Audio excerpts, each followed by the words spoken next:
안녕하세요. 절대값TV의 명품 PD 한PD입니다. 자, 오늘은 가상자산소 추가 지정에 관한 이야기를 가지고 그 주제를 가지고 한번 이야기해 보겠습니다. 편하게 이야기할 테니 잘 들어주시기 바랍니다. 부의 기회를 어떻게 포착하느냐, 그것에 관한 이야기거든요. 가상자산소의 어떤 추가 지정을 통해서 그런 문제이기 때문에 매우 중요한 문제예요. 사실 제가 이제 2014년도 정도 같아요. 명확하게 기억나는 게 인터넷 기사를 설치하다 보니까 비트코인이라는 것을 제가 2014년도에 처음 발견을 했어요. 근데 이게 비트코인이 기사 날 때 꼭 나오는 사진이 한 장이 있어요. 금으로 된 코인을 보여주는 거야. 그게 이제 비트코인의 어떤 그 상징적인 그림이잖아요. 자, 저는 그걸 자세히 안 봤어요. 관심 있게는 좀 봤는데, 몇 번 봤는데, 이게 무슨 금으로 만든 코인인가? 그렇게 생각을 한 거예요. 분명히, 뭔가 있는 것 같은데, 금으로 만든 코인인가? 라고 생각을 하고 자세히 보질 않았어요. 제가 그 기사를 자세히 봤다고 하면 아마 저는 투자를 했을 거예요. 왜냐면 저는 전문적인 투자자로서 살았기 때문에 어떤 상품이든지 돈이 들 만하면 투자할 생각이 있었다고 봐야 되겠죠. 예를 들어서 그 당시에 그냥 없는 셈 치고 1,000,000원어치만 사자, 분명히 그렇게 했을 거예요. 근데 제가 자세히 그 기사를 보질 않았어요. 왜냐면 무슨 이거는 금으로 된 코인인가 보다, 그렇게 무식하게 생각했던 거죠. 자, 그게 저의 결정적인 실수였어요. 제가 이제 그런 그 실수를 이야기하는 것은 앞으로 그런 실수를 범하지 말자. 세상이 엄청나게 빠르게 변하고 우리가 생각지도 않은 자산들이 자산이 되고 있다라는 거예요. 돈이 되고 있다라는 거예요. 자, 이제 뭐든지 안 하면은 벼락거지가 되고, 이제 그 자산으로 만드는 것은 뭐라고 해야 될까요? 세력이라고 해야 될까요? 어차피 비트코인도 그것을 만든 세력들이 있으니까 앞으로 블록체인 시대이다. 앞으로 돈의 가치가 떨어지니까 이 비트코인이 대체할 수도 있다. 그렇게 해서 만드는 게 비트코인 아니에요? 이제는 그런 마인드가 오픈이 돼 있어요. 뭔가 만들어지면 대중이 그거에 대해서 어느 정도 인정을 하면 자산으로 받아들이는 게 인정이 되는 시대예요. 자, 우리가 크게 자산을 보면 부동산, 주식, 가상자산. 가상자산에는 코인과 NFT. 자, 요 정도가 있지 않습니까? 우리가 부동산이라고 하면 이건 부동산은 얘기도 할 것도 없이 실물이에요, 실물. 실물이 부동산이지. 인터넷상의 가상, 압구정동, 반포. 그게 뭔 의미가 있겠어요? 그건 옛날로 말하면 그건 자산도 아니었고, 이걸 자산이라고 팔면 사기라고 했겠죠. 사이트에서는 가상 부동산이라는 걸 만들어서 그걸 분양을 하고, 그걸 분양을 받은 사람들이 또 수익이 크게 나지 않았습니까? 자, 그런 세상이다. 지금은 엄청난 세상이다.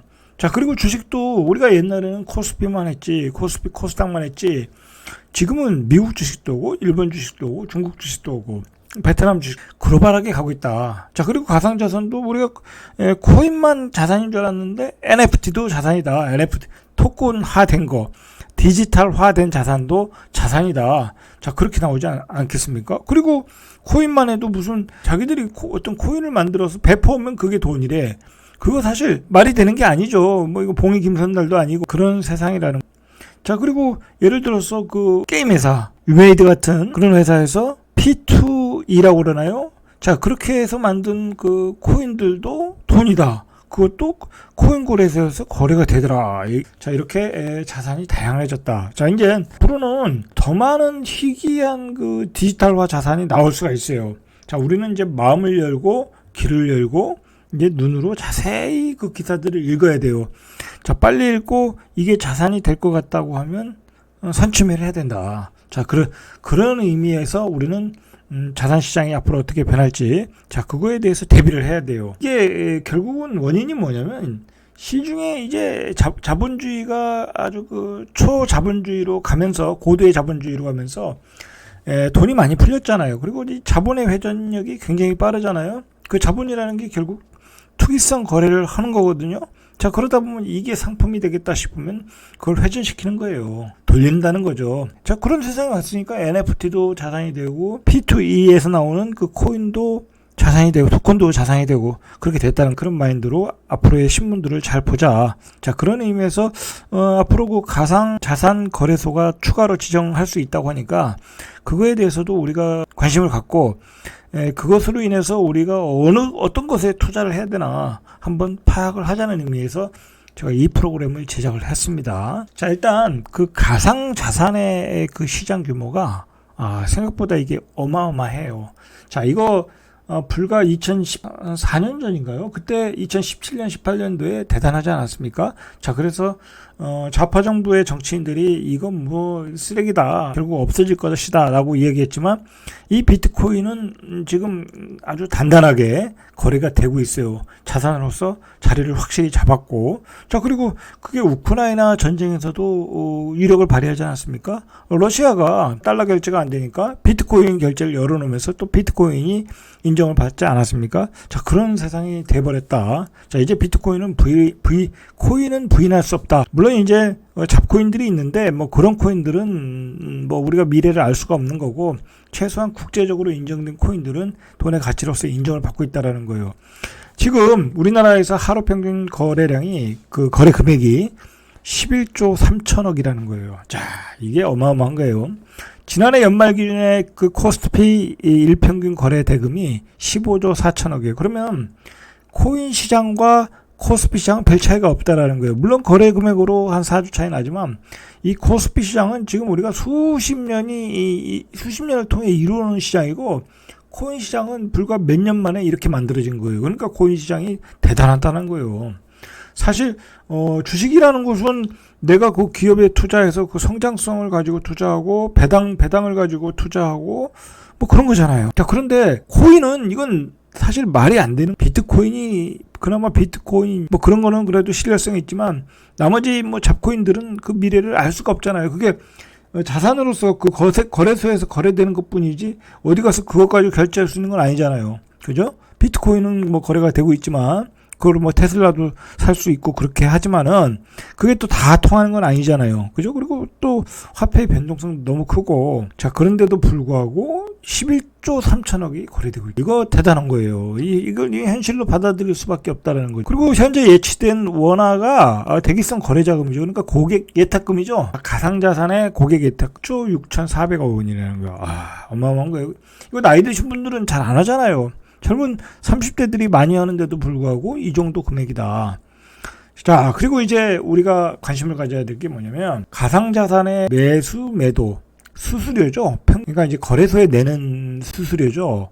그러니까 이건 뭐 국가에서 거래를 하는 건 아니니까 뭐 한국 주권 거래소가 있어서 거기서 이제 거래 수수료를 띄잖아요. 그런 게 아니라 우리가 주권회사에서 거래할 때 수수료를 띄잖아요. 마찬가지예요. 이 가상자산은 국가에다 내는 세금은 없지만은 거래소, 그러니까 가상자산의 거래소에 내는 평균 수수료율이 0.17이에요. 자, 근데 주식은 HTS로 거래하는데 수수료율이 0.0027이에요. 그러니까 가상자산의 수수료율이 굉장히 높다라는 거예요. 이 얘기는 뭐냐면 지금 가상자산소의 네 군데, 이 네 군데는 돈을 갈고리로 긁고 있다라는 거예요. 이거는 독과점이다. 어차피 블록체인은 인정하지 않을 수 없고 고대해진 가상자산소를 인정 안 할 수 없으니까, 그럼 인정할 바에는 어떤 제도권에 있는 그 은행들과 뭐 증권사, 뭐 자산운용사를 합쳐서 그런 어떤 가상자산 추가 지정해서 합법화 시켜서 수수료를 인하할 필요가 있겠다. 왜냐하면 이 수수료라는 건 다 거래하는 사람들이 내는 거고 우리 국민들이 내는 거잖아요. 결국은 도박장에서 그 도박장만 버는 거예요. 거기서 도박을 하는 사람은 돈을 못 벌고, 자, 그렇게 돼서는 안 되겠다 해서 국가에서 가상자산소 추가를 서두르고 있는 거예요, 지금. 자, 지금 현재 운영하는 거래소가 1위가 업비트, 빗썸, 코인원, 코빗이죠. 이렇게 네 군데예요. 그전에는 더 많았어요. 근데 부실한 그 거래소는 다 퇴출시켰죠. 그나마 남은 게 이 네 군데다. 이 네 군데가 0.17의 수수료를 받으면서 돈을 갈고리로 긁고 있다. 자, 그런데 이 가상자산 거래소가 어떻게 운영이 되냐면, 이게 이제 우리가 증권사에 계좌를 트면 우리가 증권사에다 돈을 넣어서 그 돈을 가지고 증권사에 있는 그 고객 혜택을 시켜놓고서 그걸 가지고 우리가 돈을 거래를 하잖아요. 증권을 사고 팔고 하잖아요. 증권 거래는 쉬워요, 굉장히. 쉽다. 그러나 이 가상자산 암호화폐를 거래해 보신 분들은 아시다시피 이게 가상자산은 가상자산소와 은행이 이원화돼 있어요. 그러니까 돈은 은행에다 넣고 거래는 가상자산소에서 하는 거예요. 이 두 개를 이제 링크를 시켜야 되겠죠. 자, 그런 과정이 또 이게 또 만만치 않아요. 나이 드신 분들한테. 저도 처음엔 헤맸는데, 자, 이게 만만치 않다. 이 가상자산소라는 데가 믿을 수가 없잖아요. 그렇지 않겠습니까? 뭐 예를 들어서 고객예탁금이 뭐 몇 조가 들어갔는데 거기가 망할 수도 있잖아요. 자, 그런 보안 장치로 이제 은행을 끼고 들어간 것 같아요. 자, 은행과 가상자산소가 이렇게 링크가 돼서 이제 돈이 빠지고 암호화폐를 사면서 사는 거에 따라 돈이 빠지고 들고 나가고 그렇게 된다 이거죠. 되고 있다. 자, 그래서 앞으로 가상 자산 거래소가 한 두세 군데, 많게는 네 군데 정도 늘어날 전망이라고 해요. 지금 나오는 얘기가. 자, 가상 자산은 20대가 23%. 이게 좀 잘못됐네요. 30대가 빠졌네요. 30대가 제일 많고 50대가 14%, 60대가 4%. 자, 여기 30대가 빠졌는데 30대가 가장 많아요. 그러니까 20대, 30대, 뭐 50대 14% 정도까지 하고 있다. 그렇게 보시면 돼요. 남성이 여성보다 2배가량 많다. 자, 보유 금액의 이용자의 53%가 지난해 말 기준 100만 원 이하의 가상 자산을 가지고 있다. 313만 명이 100만 원을 가지고 있다라는 거예요. 이하의 가상 자산을 가지고 있다. 자, 이 가상 자산이라는 가상 자산 거래소가 무섭다는 게 뭐냐면 증권은 아침 9시에 시작해서 3시 반에 끝나지 않습니까?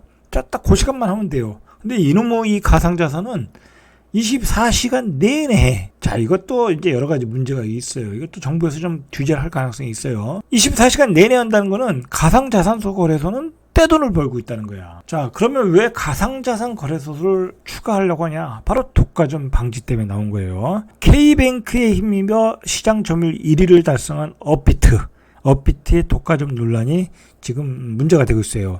업비트가 그동안 회사를 만들어서 거래소를 만들어서 4조를 벌었다는 거예요. 와, 이거는 사실 문제가 좀 있죠. 뭐 중소기업 하시는 분들한테는 중소기업, 대기업 하시는 기업을 하시는 분들한테는 굉장히 힘이 빠지는 이야기죠. 이것도 어차피 일종의 도박인, 주식이라는 건 도박이라고 할 수는 없잖아요. 그렇지 않습니까? 주식은 그 회사의 그 가치를 보고 사고 그 회사의 자금줄이 되는 건데 이 코인은 안 그렇거든요. 아직까지는. 뭐 기업도 아니고. 그러다 보니까 거기서 판돈으로 4조를 벌어가더라. 아, 이건 문제가 있다 하고 국회의원 정부에서 생각을 해가지고 가상자산 거래소를 늘려야 되겠다. T의 독과점이 심각하다. 국정감사에서 나왔고 국회 정무위원회 소속 윤창현 국민의힘 의원이 국내 전체 비트코인 거래량의 83.2%를 업비트가 차지한다. 저도 몰랐어요. 이거는. 4개의 거래소가 있는데 업비트에서 이렇게 많이 포지션을 가지고 있나 놀랐어요.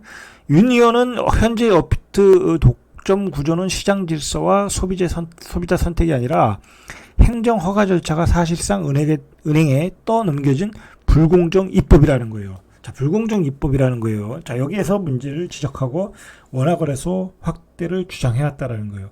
자, 이게 가상자산소와 은행을 연계를 하거든요. 그러면 이 은행의 역할이 제가 보기엔 굉장히 중요해요. 근데 이제 여기가 K뱅크로 했는데 이 K뱅크가 사실 이게 조금 나이가 드신 분들은 접근하기가 어려워요. 웹을 통해서 해야 되니까. 젊은 애들도 웹을 통해서 하는 것도 힘들다고 하는데 나이 드신 분들은 더 힘들겠죠. 그러나 예를 들어서 하나은행, 뭐 KB은행 뭐 그런 데 가서 하면 접근성이 쉽겠죠. 왜냐면 지점에 가면 되니까. 그렇죠? 자, 그렇게 해서 어떤 그 독과점 구조를 깨겠다라고 이제 국회에서 논의가 됐었다라는 거예요. 자, 이게 문재인 정부의 시각과 국민의힘의 그 바라보는 코인 가상자산에 대한 시각은 틀리다. 자, 문재인 정부에서는 그 2017년도에 뭐 가상자산이 확 달아오를 많은 얘기들이 나왔잖아요. 가상자산 시장 정책에서는 블록체인 기술은 진흥하지만 내재 가치는 없다라고 가상자산의 투자를 인정하지 않았죠. 그리고 그 문재인 정부의 정치인들, 뭐 유시민 의원이라든지 그런 분들은 뭐 가상자산은 뭐 거의 가치가 없는 거다. 뭐 그렇게 또 얘기를 많이 했어요. 자, 그래서 이제 이준석 대표는, 국민의힘 대표는 이 가상자산을 정부가 투기수단으로만 보면 안 된다라고 또 얘기를 했고, 당선인은, 친코인 정책을 내놓고 있어요. 시장을 열어놓고 보겠다는 거죠. 하나의 자산으로 보고, 건전한 거래가 되도록, 그리고 독과점이 안 되도록 유도하는 게 낫겠다라고 국민의힘은 그렇게 생각을 하는 거예요. 그건 코인 시장을 인정하겠다라는 얘기잖아요. 윤석열 후보의 공약을 보면, 일단은 양도소득세 소재, 공제 금액을 5천만 원으로 상향하겠다. 5천만 원 이상 이제 이득이 내면 양도소득세 내라. 투자 손실 이연 방안에 대해서도, 이연 방안의 논의는 미정이다. 초기 코인 제공을 허용하는 것을 검토하겠다. 거래소가 발행하는 것도 허용하겠다. 자, 그래서 이런 모든 정책을 추진할 수 있도록 디지털 산업진흥청을 설립하겠다. 가칭이죠. 중요한 거는 청이에요. 청이면 부부당 큰 거죠. 그렇게 하기 위해서 디지털 자산 기본법을 추진하겠다고 그래요. 자, 이 얘기가 거래소 가상자산 거래소 추가 지정에 대한 얘기가 어떻게 나왔냐면, 자, 금융위원회가 이 같은 내용, 디지털 자산 기본법, 이 법안에 이런 내용을 포함해서 가상자산 거래소 활성화 방안을 대통령직 인수위원회에 보고했어요. 자, 인수위가 이 보고받은 것을 토대로 연내 최대 10개 원화 마켓 거래소가 생길 것으로 판단한다라는 의견이 나왔어요. 자, 10개까지는 아니고 한 4개 정도. 자, 그래서 인수위에서 디지털 자산 기본법을 제정을 하고 국정과제로 추진할 계획이라는 거예요. 적극적으로 추진하겠다는 얘기죠. 한 500만 명 정도, 그 정도의 인구가 코인을 하고 있다. 자, 앞으로 코인 시장은 만약에 이런 법들이 추진이 되고 추가 가상자산소가 만들어지고 이제 쉽게 계좌를 만들고 쉽게 거래가 가능해지는 거 아니겠습니까? 사실 지금 보면 뭐 사이트 들어가서 보면 좀 허접스러운 게 있어요. 증권 주식을 하는 사람들의 입장에서 보면. 자, 그런데 이제 이런 가상자산 거래소가 만들어지면 대형은행, 예를 들어 뭐 하나은행, KB은행, 그다음에 증권사 뭐 NH증권, 뭐 현대증권, 뭐 그다음에 미래에셋, 그런 증권사들이 이렇게 연합을 해서 만들 가능성이 높잖아요. 자, 그렇게 되면 어떤 그 증권회사와 은행은 그런 거에 대해서 그 확고한 어떤 그 시스템을 만들 수 있는 회사잖아요. 자, 그렇게 되면 많은 사람들이 접근하기도 쉽기 때문에 코인 시장으로 들어올 가능성이 많아요. 제 생각에는 만약에 이 가상자산 거래소가 추가된다는 것은 이 가상자산의 호재이다.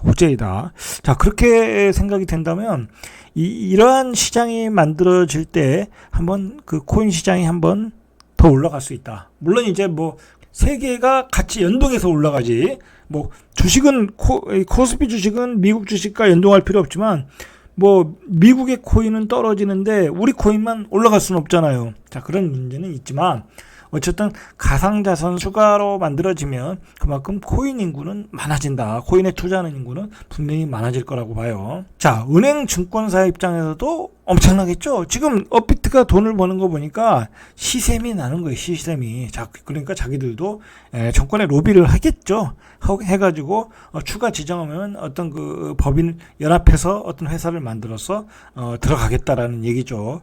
자, 그런 입장에서 보면 우리가 은행주, 증권주도 관심을 갖고 봐야 돼요. 자, 이런 게 은행주, 증권주의 나중에 테마로 잡힐 수가 있어요. 자, 그런 점에서 어느 시점에는 증권사 주식도 한번 조금씩 사놓고 장기로 가는 것도 괜찮을 것 같아요. 원화마켓 가는 그 거래소 4개만을 허용해서 일점의 독과점 특혜를 부여하는 거 아니냐라는 비판적인 문제 제기를 받을 수 있거든요. 사실 또 그렇잖아요. 이게 돈이 되는 거니까. 자, 그러나 인수위에서는 얘기하는 것은 이것은 이제 가상자산 거래소를 추가하는 것은 블록체인 산업을 더 키우고 육성하기 위해서이다. 그래서 자격 요건을 확실히 갖춘 나머지 거래소들도 원화 거래를 열어줘야 한다는 게 원칙이라고 그래요.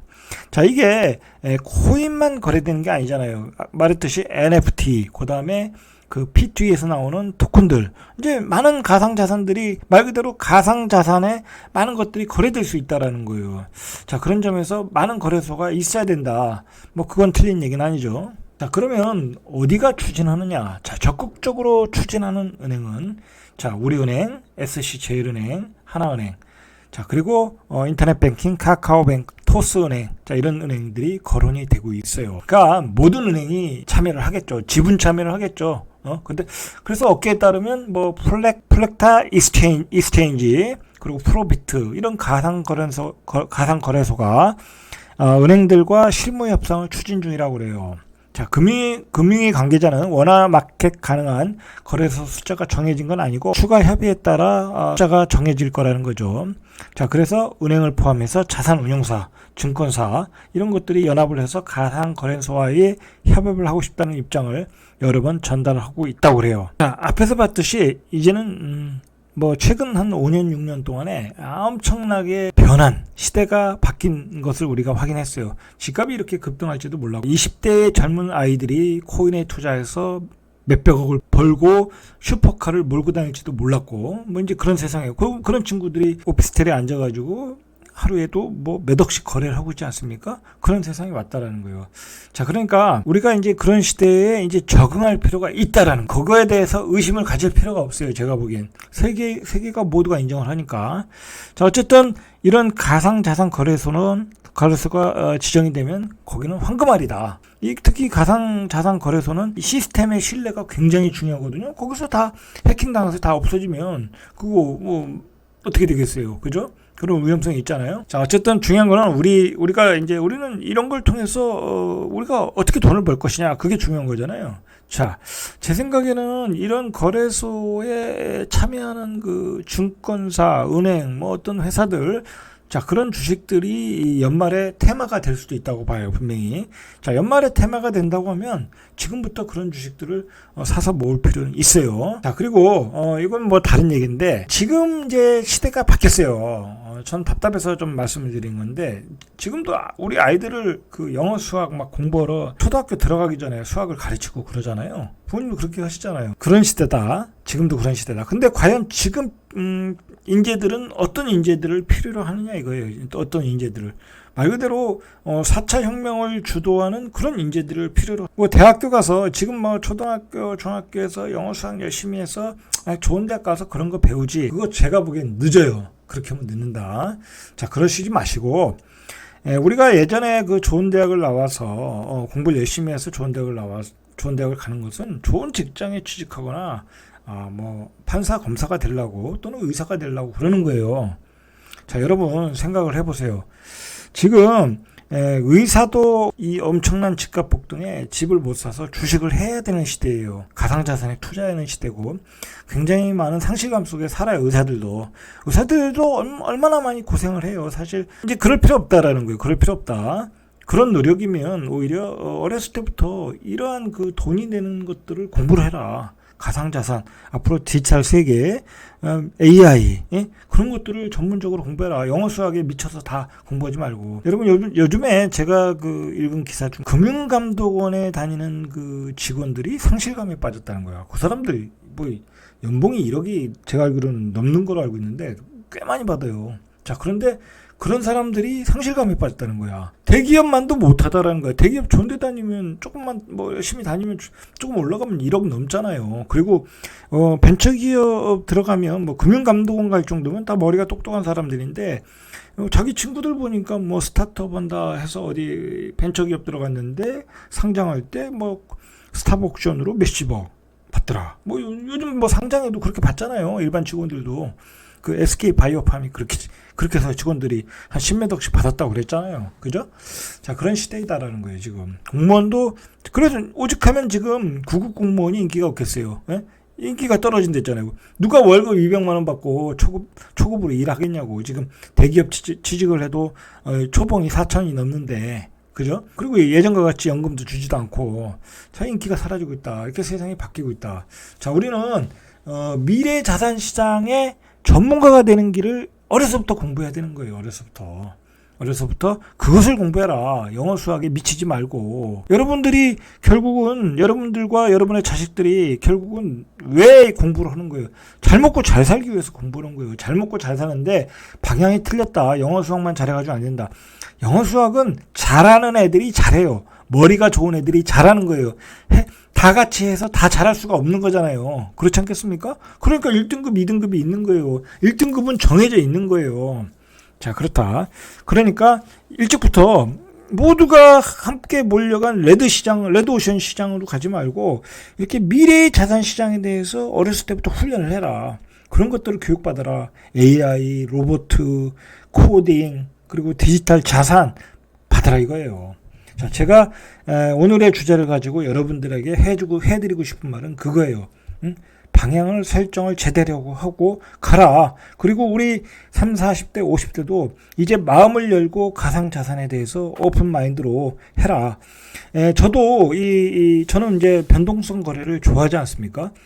옛날에 트레이더도 했고 지금 주식도 엄청 하고 있고 뭐 주식을 단타 치고 그러는 건 아니지만 그렇지만 이제 코인 시장은 조금 제가 그걸 장기로 가져가기는 저는 아직은 잘 모르겠고 이제는 그걸 변동성 거래를 할 수 있는 어떤 감이 잡히더라고요. 그래서 코인 시장도 이제 변동성 거래를 저도 시작하려고 하는데 이제 어느 정도 자리를 잡았잖아요. 이 변동성도 줄어들었고 자 그러면 어느 정도 먼 호재가 나와서 어떻게 했을 때 어느 때 들어가면 어느 정도 먹을 수 있다. 뭐 그런 거는 제가 주식 거래를 통해서 많이 알기 때문에 그걸 적용해서 하면 어렵진 않다고 봐요. 어쨌든 50대, 뭐 40대 여러분 많은 분들이 이제는 그런 디지털 자산에 대해서 마음을 열어놓고 보시고 앞으로의 미래에서 자산을 크게 만들 수 있는 기회를 잡을 수가 있는 거예요. 자, 오늘은 여기까지 이상 절대값TV의 명품 PD 한 PD였습니다.